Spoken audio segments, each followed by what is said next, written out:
जय हिंद दोस्तों, मैं एसपी सर आप सभी मित्रों का सदाशिव कोचिंग क्लासेस के यूट्यूब चैनल पर हार्दिक स्वागत करता हूं। दोस्तों DElEd BTC third semester complete mathematics section के अंतर्गत दोस्तों आप सभी मित्रों को पवन सीरीज के वस्तुनिष्ठ प्रश्न प्रोवाइड किए जा रहे हैं। इस श्रृंखला में मैंने आप सभी मित्रों को टोटल 59 प्रश्न प्रोवाइड करा दिए। यानी दोस्तों आज की क्लास में कहाँ से स्टार्टिंग होंगी? प्रश्न संख्या दोस्तों 60 से। दोस्तों आप सभी मित्र यदि वस्तुनिष्ठ प्रश्नों को अच्छे से सॉल्व करते हैं दोस्तों, ज़्यादातर प्रश्न तो दोस्तों क्या आपकी सीरीज से पूछे ही जाते हैं। यदि सेम टू सेम प्रश्न देखने को नहीं मिलेंगे तो दोस्तों इसके पैटर्न जिस हिसाब से मैं प्रश्न करा रहा हूँ, जैसे क्वेश्चन दे रखे हैं, इसी आधार पर दोस्तों आपको प्रश्न देखने को एग्जाम में मिलेंगे। इसलिए दोस्तों बहुत अच्छे से लगाइएगा और वीडियो को अपने अपने स्तर से दोस्तों जरूर शेयर करिएगा। दोस्तों यदि आप यूट्यूब चैनल पर नए हैं तो आप अपने यूट्यूब चैनल को दोस्तों सब्सक्राइब जरूर करिएगा, बेल आइकन को जरूर प्रेस करिएगा, जिससे आप सभी मित्रों को इसी प्रकार के वीडियो सबसे पहले मिलते रहे। दोस्तों अभी तक मैंने आप सभी मित्रों को टोटल 5 पार्ट प्रोवाइड किए। कितने पार्ट प्रोवाइड किए? 5 पार्ट दोस्तों प्रोवाइड कराए हैं। आज क्लास में पार्ट कौन सा दोस्तों? 6 है। ठीक है, चलिए ध्यान से देखिएगा। 60 नंबर दोस्तों प्रश्न कह रहा है, बहुत ही आसान है। लॉग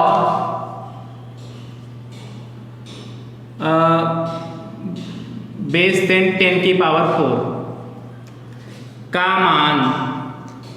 मान होगा। ध्यान समझिए, फर्स्ट पार्ट,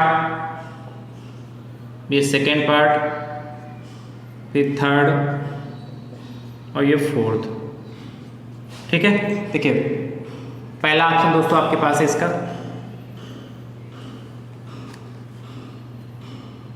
1, दूसरा ऑप्शन 2, तीसरा ऑप्शन 3 एंड चौथा ऑप्शन 4 है। देखिए बहुत आसान है। आपसे कह रहा लॉग 10 की पावर 4 अपॉन बेस 10, लॉग 10 की पावर 4 बेस 10 दे रखा है। देखिए आपने एक आइडेंटिटी पढ़ी कि लॉग m की पावर n क्या होता है? n log m होता है।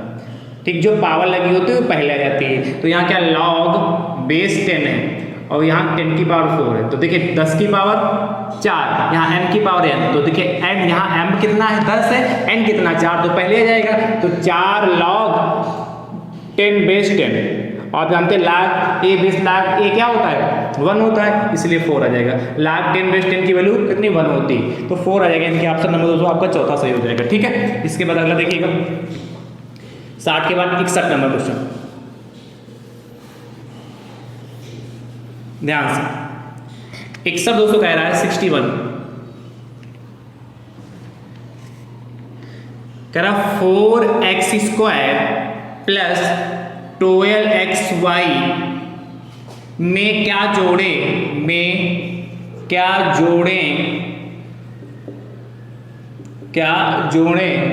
कि पूर्ण वर्ग बन जाए। क्या जोड़ें कि पूर्ण वर्ग बन जाए, कि पूर्ण वर्ग बन जाए। ध्यान से समझ लो, 4 ऑप्शन दोस्तों दे रखे। पहला ऑप्शन देखिएगा 9y, दूसरा ऑप्शन 9xy, तीसरा ऑप्शन 9y² एंड चौथा ऑप्शन दोस्तों 4y²। ठीक है, देखिए ध्यान समझिएगा। कह रहा है 4x² प्लस का 12xy में क्या जोड़े। देखिए इसमें दोस्तों इसको देखिए 4x² को हम लिख सकते हैं 2x का होल स्क्वायर। ठीक है, प्लस 2ab होता है 2 इंटू a दोस्तों कितना है? 2x। अब देखिए कितना मल्टीप्लाई करें? 2 दूना 4 और इसमें कितना मल्टीप्लाई करें? 12 हो जाए 4 3 से, तो 3 और y। अब देखिए 2 और 2 तो 2 जा 4, 4 3 जा 12, 2 दूना 4 3 12 और xy, 12xy ही लिखा है। और दोस्तों क्या प्लस का इसमें हम क्या जोड़ दें? यदि प्लस का 3y का होल स्क्वायर, प्लस का 3y का होल स्क्वायर। आप ध्यान समझिए, ये 2x प्लस 3y का होल स्क्वायर बन गया। ये तो कहा था 4x² प्लस का 12xy में क्या जोड़े कि पूर्ण वर्ग बन जाए। तो इसमें क्या 3y जोड़ दिए। देखिए कैसे करना है। आज पहला वाला जो दे रखा है, ये देखिए 2x का होल स्क्वायर बना लिया। फिर आप जानते हैं a प्लस b का होल स्क्वायर क्या होता है? a² plus b² plus 2ab होता है, यही तो होता है। तो a की जगह पर 2x हो गया और a² plus b² plus 2ab, तो 2ab 2 इंटू a कितना? 2x हो गया। तो बचा क्या था यहाँ पर?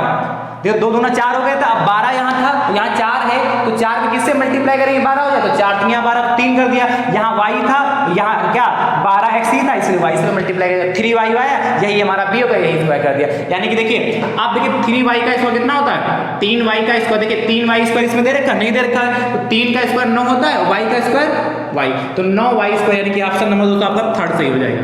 ठीक है, यही तो हमने जोड़ा, इसको सॉल्व कर लिया तो 9y स्क्वायर हो गया।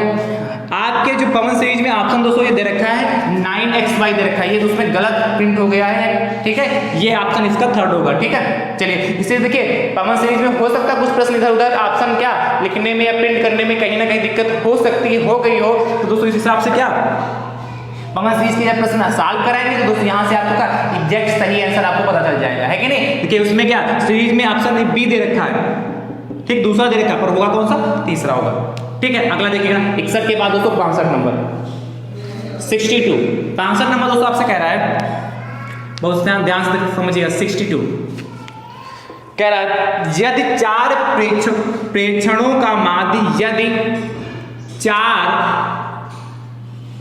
प्रेक्षणों का माध्य 20 है, 4 प्रेक्षणों का माध्य 20 है, और जब प्रत्येक प्रेक्षण में C को जोड़ा जाए, और जब प्रत्येक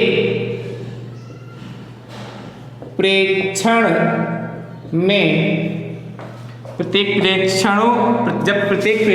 में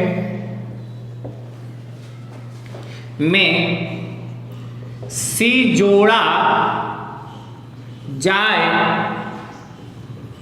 जोड़ा जाए, तब माध्य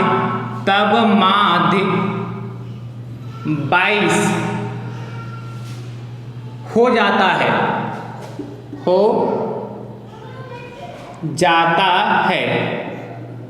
आगे कह रहा है दोस्तों C का मान होगा। देखिए यह प्रश्न आ गया आपके वस्तुनिष्ठ में, ये प्रश्न दोस्तों अति लघु में भी आ सकता है, लघु में भी आ सकता है। इंपॉर्टेंट प्रश्न है दोस्तों, इसको बहुत ध्यान से समझिएगा। क्या ये लघु में भी आ सकता है, 2 नंबर में भी आ सकता है, और अति लघु में भी आ सकता है। वस्तुनिष्ठ में तो आया ही। देखिए इसके चारों ऑप्शन देखिएगा। पहला ऑप्शन दोस्तों आपके पास इसका है 3, दूसरा दोस्तों 2, तीसरा 4 एंड चौथा है दोस्तों 6। 4 ऑप्शन है। कह रहा है जब 4 प्रेक्षणों का माध्य 20 है दोस्तों, हम क्योंकि प्रेक्षण तो दे नहीं रखे हैं तो हम मान लेते हैं 4 प्रेक्षण, पहला x1 है, दूसरा x2 है, तीसरा x3 है एंड चौथा x4। 4 प्रेक्षणों का माध्य निकालना है तो बटे 4 कितना 20 दे रखा है। नहीं तो कहा आगे लिख ले भाई, समांतर माध्य देखा कि 4 प्रेक्षणों का माध्य रखा ना, तो माध्य का क्या समांतर माध्य कह रहा, तो पदों का योगफल बटे पदों की संख्या। मैंने 4 पद मान लिए कि पहला पद x1, दूसरा x2, तीसरा x3, चौथा x4 है। चारों को हमने जोड़ दिया और क्या 4 से डिवाइड कर दिया, इसका समांतर माध्य रखा 20। आगे कह रहा है जब प्रत्येक प्रेक्षण में C जोड़ा जाए, जब प्रत्येक प्रेक्षण में, तो दोस्तों पहला प्रेक्षण क्या है हमारा x1 है, इसमें C जोड़ो तो x1 प्लस C, दूसरा कितना है x2 तो x2 प्लस C, और तीसरा कितना x3 प्लस C। कह रहा प्रत्येक में C जोड़े, और चौथा x4 प्लस का C, प्रत्येक में हमने C जोड़ दिया।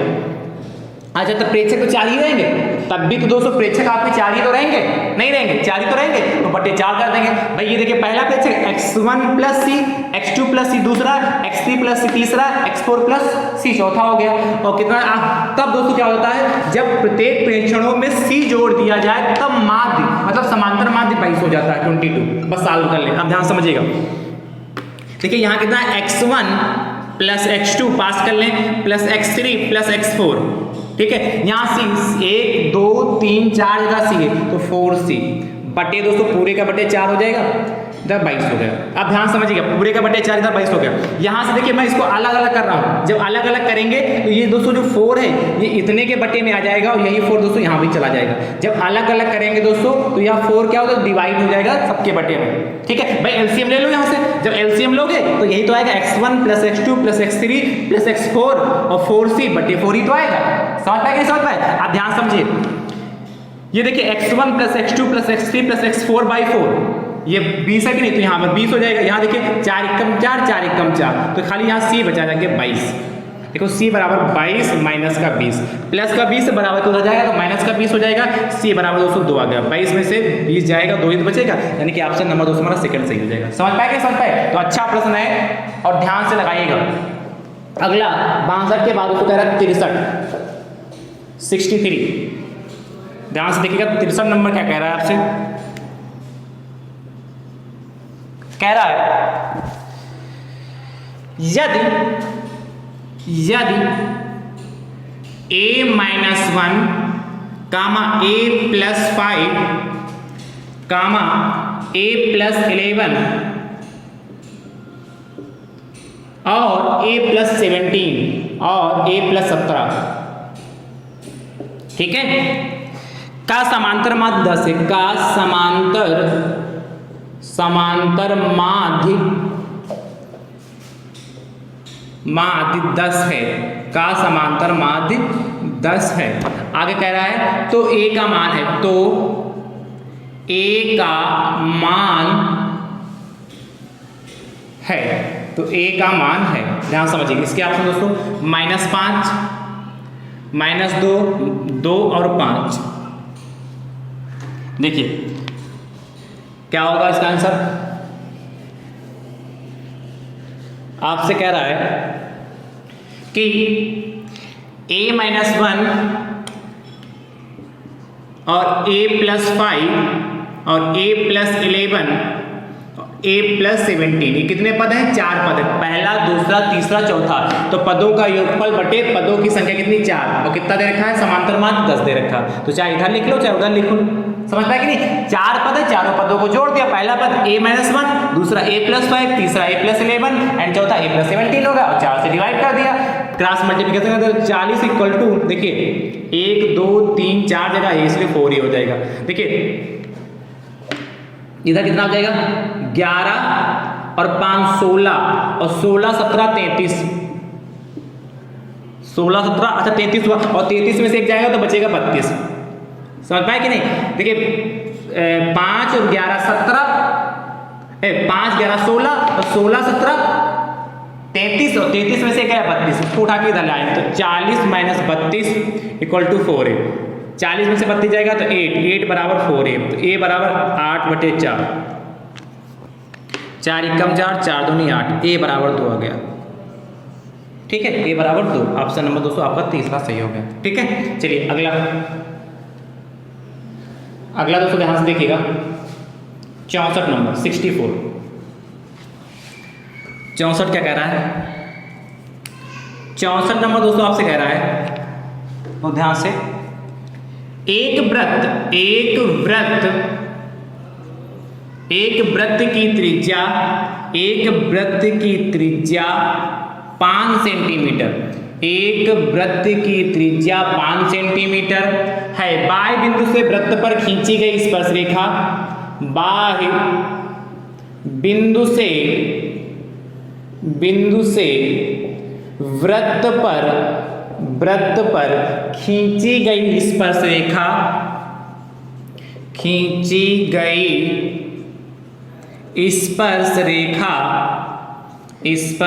रेखा की माप 12 सेंटीमीटर, की माप 12 सेंटीमीटर है। बाह्य बिंदु से वृत्त के केंद्र की माप होगी, बाह्य बिंदु से वृत्त के केंद्र की माप होगी। देखिए ऑप्शन क्या दे रखे हैं? पहला ऑप्शन रूट 119 सेंटीमीटर, दूसरा ऑप्शन 13 सेंटीमीटर, तीसरा 17 सेंटीमीटर एंड चौथा 7 सेंटीमीटर।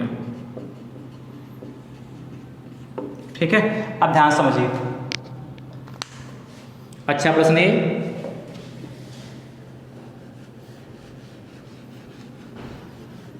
आपसे कह रहा है क्या कह रहा है किसी वृत्त की त्रिज्या, तो सबसे पहले वृत्त बना ले।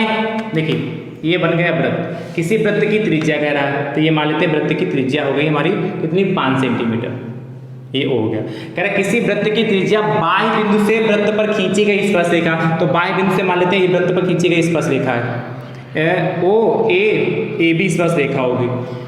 स्पर्श रेखा की माप 12 सेंटीमीटर है, ठीक है। तो बाह्य बिंदु से वृत्त के केंद्र की माप, बाह्य बिंदु यानी कि बी से और वृत्त के केंद्र की माप ये चाहिए। तो देखिए आप जानते हैं जो त्रिज्या होती है वह स्पर्श रेखा पर लंब होती है, त्रिज्या जो होती है स्पर्श रेखा पर लंब होती है, यानी कि दोस्तों देखिए ये 90 डिग्री कोण हो जाएगा, यानी कि त्रिभुज BAO क्या समकोण त्रिभुज हो जाएगा। और समकोण त्रिभुज में पाइथागोरस प्रमेय लगा सकते हैं। पाइथागोरस प्रमेय में क्या होती है, कर्ण का स्क्वायर, कर्ण कितना है यहाँ पर BO, तो BO का स्क्वायर, कर्ण का स्क्वायर दोस्तों क्या होता है, लंब का स्क्वायर, तो लंब दोस्तों कितना OA कितना 5 का स्क्वायर, प्लस आधार का स्क्वायर, आधार कितना हमारा AB, और AB कितना 12 का स्क्वायर। समझ पाए कि नहीं समझ पाए, 5 का स्क्वायर 25, 12 का स्क्वायर 144, 144 यानी दोस्तों कितना 169, और यहाँ से BO ये कितना है देखिए, तो यहाँ BO स्क्वायर, आप देखिए यहाँ से BO निकालेंगे तो 169 का रूट लग जाएगा, ये दोस्तों कितना होता है BO बराबर 13 आ जाएगा। तो क्या BO इक्वल टू अंडर 169, और 169 का जब वर्गमूल निकालेंगे 13 सेंटीमीटर आएगा। ऑप्शन नंबर आपका दोस्तों सेकंड सही हो जाएगा। पाइथागोरस प्रमेय हमने लगाई, कर्ण का स्क्वायर बराबर लंब का स्क्वायर प्लस आधार का स्क्वायर। चलिए 64 के बाद दोस्तों देखिएगा 65 नंबर, नोट कर लिया ना, समझते चलिए भाई। अब बात देखिए 65 कह रहा है दोस्तों 65 नंबर कह रहा है 30, 120, 90, 300 समानुपात में नहीं है, समानुपात में नहीं है। आगे दोस्तों आपसे कह रहा है क्योंकि, रीजन पूछ रहा है क्योंकि ऐसा समानुपात में क्यों नहीं है। ऑप्शन पहला है, देखिए ध्यान समझिएगा, यहाँ कोई मध्य पद नहीं है, पहला ऑप्शन। दूसरा कह रहा है बाह्य पदों का गुणनफल बराबर मध्य पदों का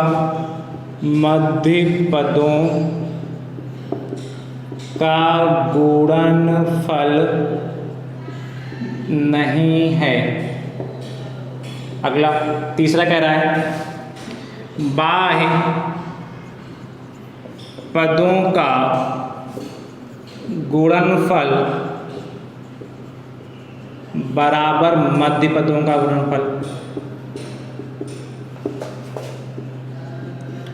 गुणनफल। अगला दोस्तों आपसे कह रहा है लास्ट वाला, बाह्य पदों का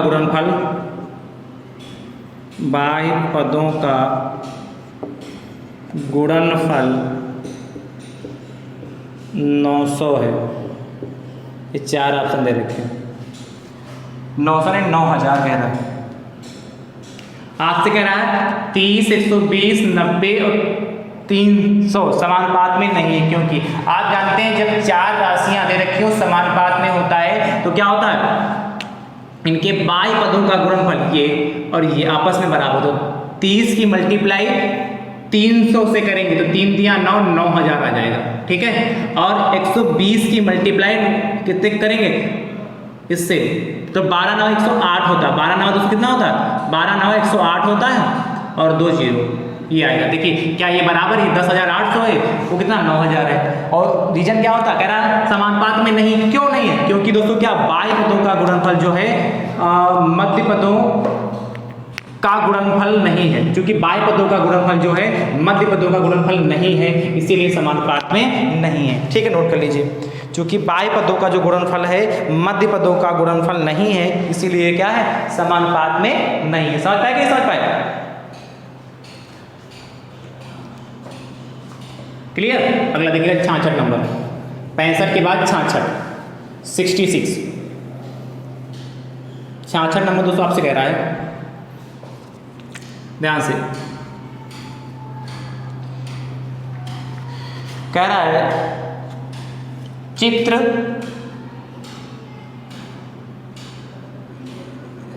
चित्र में ओ वृत्त का केंद्र है, चित्र में ओ वृत्त का केंद्र है।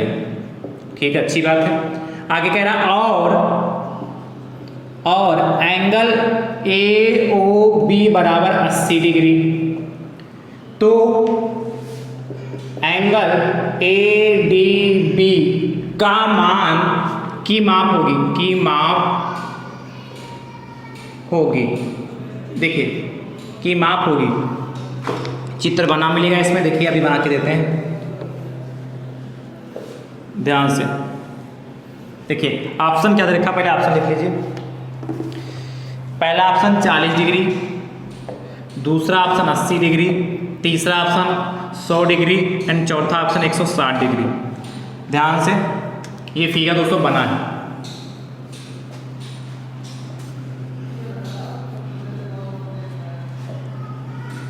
ठीक है, ये हमारा एक वृत्त हो गया, ये इसका सेंटर ओ दे रखा है, इस तरीके से बना है। ये ए है, ये डी है, ये बी। ठीक है, ये 80 दे रखा है। अब ध्यान समझिए, आपसे कह रहा है चित्र में ओ वृत्त का केंद्र है, तो ओ वृत्त का केंद्र है ए ओ बी 80 डिग्री है, तो ए डी बी का मान बताइए। ध्यान समझिए, इसकी यदि हम रचना कर लें, इतना चित्र दे रखा है, हम सॉल्व करें, इसकी रचना करें, इसको इससे मिला लें, इसको इससे मिला लें, तो रचना ये मान लेते हैं, बिंदु हमारा सी है। दोस्तों आप जानते हैं केंद्र पर जो बना कोण परिधि पर बने कोण का कितना होता है, दोगुना होता है। ध्यान समझिए, केंद्र पर बना कोण जो होता है परिधि पर बने कोण का दोगुना होता है। यानी दोस्तों यह कोण कितना होता है, ध्यान समझते रहिएगा, ये हम सोल्यूशन करवाने नहीं, बस समझिए कैसे करना ऑब्जेक्टिव में आ जाए।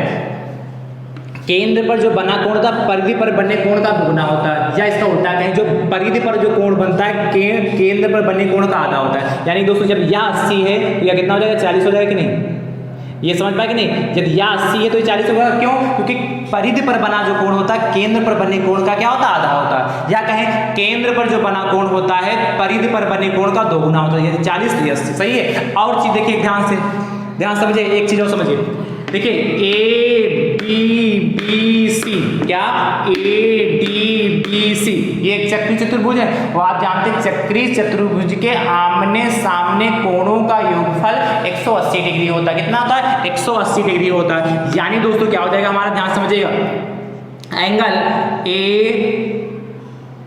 सी B plus angle A D B बराबर 180 डिग्री। भाई ए डी बी सी चक्रीय चतुर्भुज है कि नहीं है कि नहीं, तो A C B plus A D B. अब देखिए ए सी बी की वैल्यू दोस्तों आपने 40 निकाली, कैसे निकाला, क्योंकि केंद्र पर बना कोण परिधि पर बने कोण का दुगुना होता है, इसलिए 40 plus angle A D B बराबर 180 डिग्री। यहाँ से एंगल ए डी बी बराबर कितना हो गया, 180 डिग्री माइनस का 40 डिग्री। यानी दोस्तों कितना हो जाएगा, एंगल ए डी बी बराबर कितना, 140 डिग्री। कौन सा ऑप्शन सही है, 140 से बचेगा 0, 8 4 का 4। इसमें देखिए कोई भी ऑप्शन नहीं दे रखा है, यानी कि ऑप्शन में कोई मिस्टेक हो गई दोस्तों, इसमें ऑप्शन कोई नहीं दे रखा है। ठीक है, तो पहली बात तो इसमें प्रिंटिंग में कोई ना कोई मिस्टेक है दोस्तों। ठीक है, ऑप्शन में 140 होना चाहिए, नहीं है तो आप समझिए ये प्रश्न आएगा तो ऑप्शन में 140 दे रखा होगा, इसमें प्रिंटिंग में कुछ दिक्कत हो गई। पवन सीरीज के प्रश्न में कुछ प्रिंटिंग में दिक्कत है। ठीक है, इसमें कोई ऑप्शन 140 होना चाहिए, इसमें कोई भी ऑप्शन 140 नहीं मिल रहा है, यानी कुछ ना कुछ इसमें गड़बड़ है, इसलिए आप 140 करिए, इसमें से कोई भी ऑप्शन नहीं होगा। ठीक है, समझ गए कि नहीं, आंसर क्या होगा इस प्रश्न का, 140 डिग्री होगा। कैसे होगा मैंने समझा दिया। अगला 66 के बाद देखिएगा, 66 के बाद 67 नंबर दोस्तों आपसे कह रहा है, ध्यान से, ये भी अच्छा प्रश्न है। चित्र में ओ वृत्त का, चित्र में ओ वृत्त का केंद्र है, चित्र में ओ वृत्त का केंद्र है। आगे दोस्तों आपसे कह रहा है निम्नलिखित में सत्य है, निम्नलिखित में सत्य है। आप ध्यान समझिए, निम्नलिखित में क्या सत्य है। ऑप्शन देखिए, पहले चित्र भी अभी बनाएंगे, पहले ऑप्शन देख लीजिए। ठीक है, पहला ऑप्शन दोस्तों आपसे कह रहा है रेखा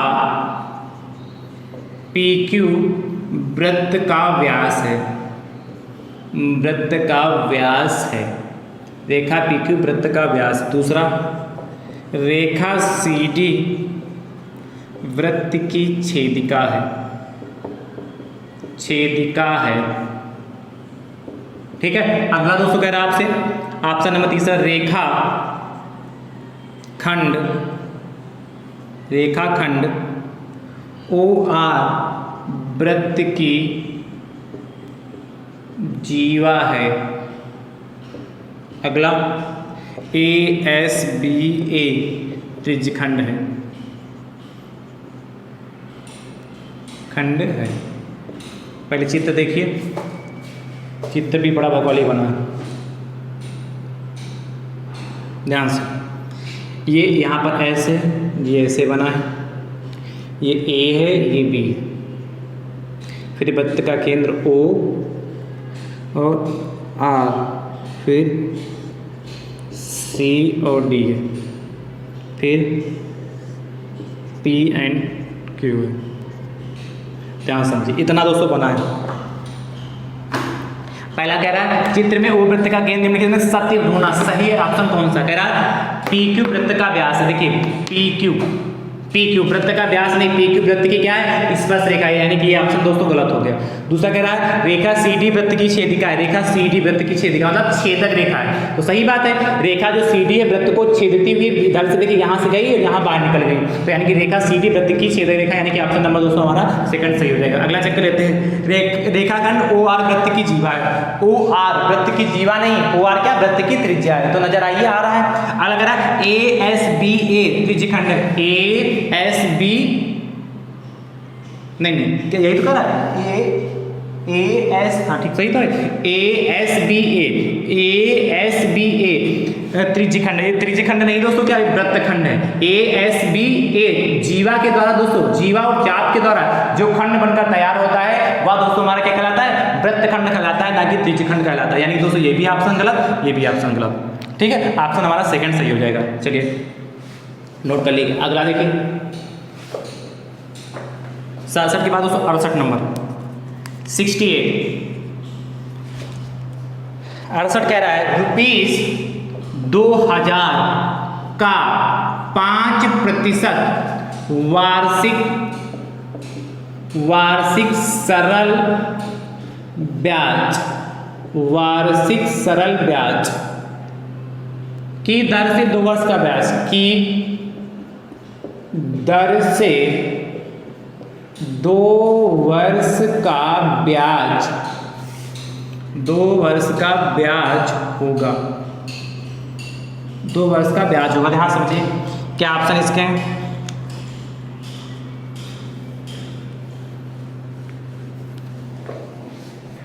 दोस्तों वीडियो को अपने अपने स्तर से शेयर जरूर करते रहिए। देखिए पहला ऑप्शन दोस्तों आपके पास इसका है ₹400, दूसरा ऑप्शन ₹300, तीसरा ऑप्शन ₹200 एंड चौथा ऑप्शन ₹100। दोस्तों ध्यान समझिएगा, आपसे कह रहा है 2000 रुपये का, यानी कि मूलधन ये दोस्तों दर दे रखा है और ये समय यानी कि टी दे रखा है। ठीक है, कह रहा है 2000 रुपये का 5% वार्षिक ब्याज की दर से 2 वर्ष का ब्याज ज्ञात कीजिए। तो SI साधारण ब्याज क्या P × R × T/100 होता है। P कितना है हमारा, मूलधन गुणे दर गुणे समय बटे 100 होता है। तो P दोस्तों हमारा कितना 2000 है, इंटू R कितना 5 है, इंटू समय कितना 2 है और बटे 100। ये 2 0 से 2 0 कट गए, 5 दूनी 10, 20 गुणे 5 दूनी 10 यानी कि 200। SI दोस्तों हमारा कितना आ गया 200 रुपये, यानी कि ऑप्शन नंबर दोस्तों हमारा थर्ड सही हो जाएगा। अगला देखिएगा 69 दोस्तों क्या कह रहा है, समझिए कितना आसान है। चलिए नोट करते रहिए। कह रहा 5 की घात 6 बराबर 15,625 का लघुगणकीय रूप है, लघुगणकीय रूप है। ध्यान समझिए क्या दे रखे हैं इसके ऑप्शन।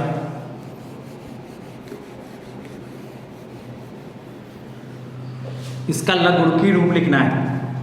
कह रहा है पहला ऑप्शन log 5 15,625 बराबर 6, अगला log बेस 6 15,625 बराबर 5, अगला कह रहा है log 6 बेस 6 log 5 बेस 6 बराबर,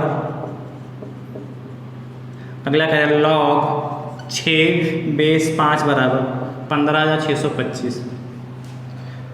बहुत आसान है। का लघुगणकीय रूप लिखना, देखिए कैसे लिखते हैं log, देखिए जो ये आधार होता है वो क्या इसका बेस बन जाता है, जो बराबर में लिखा वो यहाँ आ जाता है और बराबर जो पावर होता है वो इक्वल में चला जाता है। बस इतना ध्यान रखना। क्या log लिख लिया, जो इसका आधार 5 की पावर 6 तो ये आधार होता है, घात होगा, जो आधार है वो आधार में मतलब बेस में चला जाता है, जो बेस है जो यहाँ बेस है पावर जो बेस होता है वो बेस में चला गया, आधार आधार में चला गया, और जो पावर हुई वो इक्वल में चली गई, जो क्या बराबर में था वो यहाँ गया। यानी कि ऑप्शन नंबर दोस्तों आपका पहला ही सही, log 15,625 बेस 5 = 6। अगला 70 क्वेश्चन 70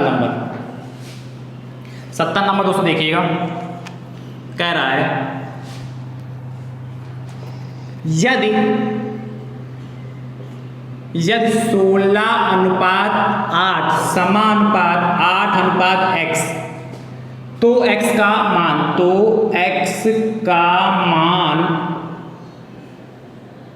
होगा, तो x का मान होगा। देखिए ऑप्शन क्या दे रखे हैं ध्यान से, तो x का मान होगा, पहला ऑप्शन देखिए 16, दूसरा ऑप्शन 8, तीसरा ऑप्शन 4, चौथा ऑप्शन 2। कह रहा है देखिए ये अनुपात है तो मैंने कहा था अनुपात को बटे से लिख सकते हैं, 16/8 लिख सकते हैं, समानुपात की जगह बराबर ये 8/x हो गया, काट लीजिए 8 × 8 8 दूनी 16 कितना 2/1 यानी कि 2, चलो 2/1 ही लिख लेते हैं, 2/1 बचा, इधर 8/x क्रॉस मल्टीप्लिकेशन करिए, 2 की मल्टीप्लाई x करेंगे 2x बराबर 8 यानी कि x बराबर 8/2, 2 × 2 2 चक्कू 8, x बराबर 4 आएगा, यानी कि ऑप्शन नंबर दोस्तों हमारा कौन सा थर्ड सही हो जाएगा। चलिए नोट करिए, ठीक है। तो भैया आज की क्लास आप सभी मित्रों को कैसी लगी कमेंट बॉक्स में दोस्तों जरूर बताइएगा, वीडियो को अपने हिस्से से दोस्तों जरूर शेयर करिए, इतना ज़्यादा शेयर करिए कि डीएलएड के 3rd सेमेस्टर में जितने मित्र हैं उन सभी मित्रों तक दोस्तों यह वीडियो पहुंच सके। चैनल पर नए हैं तो आप अपने यूट्यूब चैनल को दोस्तों सब्सक्राइब जरूर करिएगा, ठीक है। तब तक के लिए आप सभी मित्र स्वस्थ रहिए, मस्त रहिए और मुस्कुराते रहिए। थैंक यू सो मच दोस्तों, राधे राधे दोस्तों।